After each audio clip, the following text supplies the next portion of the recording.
Remix va bientôt sortir les React Server Components. Sauf qu'il y a un petit problème. Ils ne vont pas les sortir avec la librairie Remix à proprement parler, ils vont les sortir avec la librairie React Router. Hier s'est déroulée la conférence React 2024. On peut la retrouver sur le site conf.react.dev avec un lien vers le live. Cette conférence n'est pas encore terminée, elle se déroule sur 2 jours, mais on connaît déjà les aboutissants de la première journée. Et cette première journée était vraiment très intéressante. Si on clique sur l'agenda sur le site, on se retrouve donc sur l'agenda de la première journée. Et on peut voir que Ryan Florence, le créateur de Remix, avait des choses à dire dans sa présentation de 20 minutes. Sa présentation s'appelait Vanilla React. Et on va tout de suite en parler parce que c'est des changements qui te concernent si tu utilises Remix ou React Router.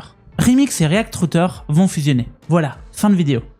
Pour mieux comprendre, il faut regarder la conférence de Ryan Florence sur YouTube, ici, où il nous présentait son parcours et son 10e anniversaire depuis qu'il a créé la librairie React Router. À travers cette présentation, il nous explique plusieurs choses. Déjà, on peut regarder cette image, mais ils ont ajouté des fonctionnalités de Remix dans React Router et ils ont utilisé React Router pour créer Remix. Maintenant, les deux projets ont une différence toute petite, toute minime. Et ils ne voient plus l'intérêt de maintenir ces deux librairies alors qu'ils pourraient à fond s'investir sur une seule. Du coup, au lieu d'annoncer la version 3 de Remix, ils préfèrent annoncer la version 7 de React Router. Et cet article nous explique cette décision. En fait, ça fait 10 ans depuis le premier commit de React Router et cette librairie est présente dans plus de 7 millions de projets qui utilisent React, y compris chez Shopify qui a un projet qui contient 5 millions de lignes de code et qui exploite les capacités de React Router. Sauf qu'il manquait des éléments à React Router pour être vraiment puissant et pour avoir des capacités de framework. Exemple, Automatic Code Splitting, Simplified Data Loading, Farm Actions, etc. En gros, le code splitting, c'est l'optimisation des fichiers de code. Le chargement des données, il est très simple. La gestion des formulaires, elle est très simple. Le rendu côté serveur, Optimistic UI. On pourra même build un site de manière statique. Et bien sûr, les React Server Components, qui est l'un des plus gros features qu'on attend impatiemment. Mais en fait, ce qui a vraiment changé, c'est qu'à l'époque, pour démarrer une application React, on utilisait Create React App. Sauf que Ryan dit que cette librairie est totalement morte. La documentation de React ne la mentionne plus et les derniers commits remontent il y a plus d'1 an. Pendant ce temps-là, Vite a pris en popularité et il a carrément dépassé Create React App. Et c'est pour ça qu'ils ont pris cette décision. En fait, ils ont réalisé depuis qu'ils supportent Vite, mais attends, en fait, Remix, c'est juste React Router plus Vite. C'est rien d'autre que ça. Depuis qu'on a ajouté le mode SPA et le chargement des données côté client, tous les projets qui utilisent React Router, c'est-à-dire les très vieux projets, n'ont plus besoin de migrer vers Remix. Ils ont juste besoin de mettre à jour React Router et on va leur donner, sans migration, toute la puissance de Remix et d'un framework full stack.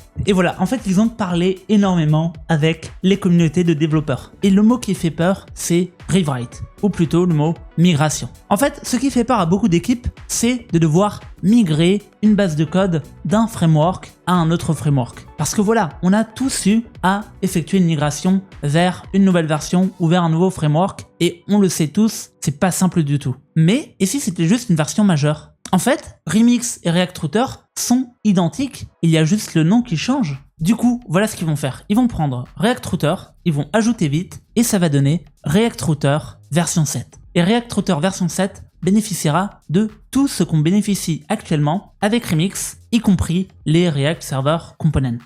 Alors qu'est-ce que ça veut dire ? Si tu utilises Remix, il va se passer quoi au final ? Eh ben, si tu utilises Remix, ça va se passer comme ça, regarde. Tu vas juste aller dans ton package.json et tu vas remplacer toutes les librairies Remix Run par React Router.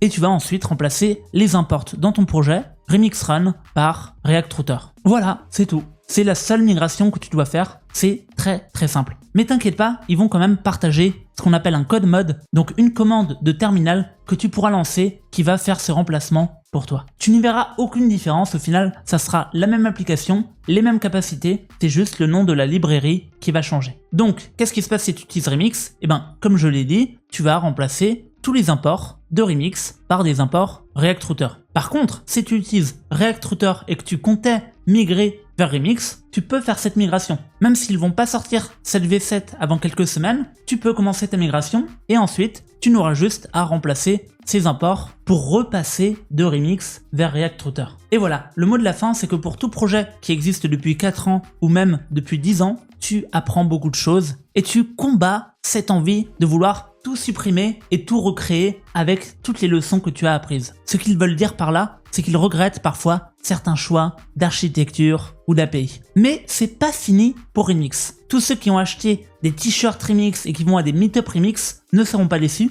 parce qu'ils nous prévoient beaucoup de nouveautés. Ils nous ont teasé dans cet article. Ils ne peuvent pas encore en parler, mais ils ont beaucoup d'idées pour rendre Remix encore plus puissant et encore plus serveur centrique, donc centré autour du serveur. Et ils ont hâte de nous partager toutes ces idées fraîches qui nous ont fait tomber amoureux du framework Remix. Dis-moi ce que tu penses de tous ces changements et de la conférence React. Est-ce que tu es déçu par la décision de Remix ou est-ce que tu comprends leur décision? Allez, à très bientôt.